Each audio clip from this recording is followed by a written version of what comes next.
આજે બપોરના ભાત વધેલા હતા તો અમે વિચાર્યું કે આજે બનાવી મેગી ભાત. તો આ વધેલા છે બપોરના ભાત અને મેગીને બાફવા માટે અમે મૂકી દીધી છે.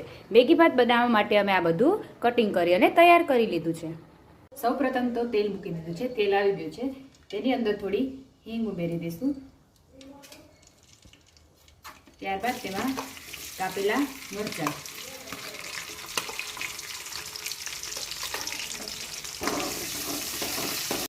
ત્યારબાદ તેમાં આપણે ઉમેરી દઈશું ડુંગળી.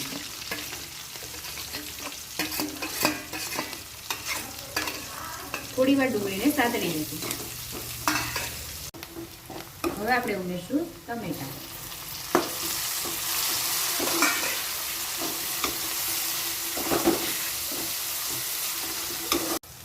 સ્વાદ પ્રમાણે મીઠું, પછી ત્યારબાદ હળદર નાખીશું. ત્યારબાદ આપણે મેગીનો મસાલો નાખીશું. સ્વાદ અનુસાર ચટણી ઉમેરીશું. ત્યારબાદ આપણે એમાં થોડો ટોમેટો કેચઅપ ઉમેરી દઈશું, જેથી આપણા મેગી ભાતમાં સરસ ટેસ્ટ આવી જાય. હવે પછી આપણે એમાં મેગી અને ભાત ઉમેરી દઈશું. ત્યારબાદ હવે આપણે આ બધું મિક્સ કરી લઈશું. છેલ્લે થોડી વાર ચડવા દઈ અને પછી તેમાં આપણે કોથમીર એડ કરી દઈશું. ચાલો જમવા ગરમા ગરમ મેગી ભાત.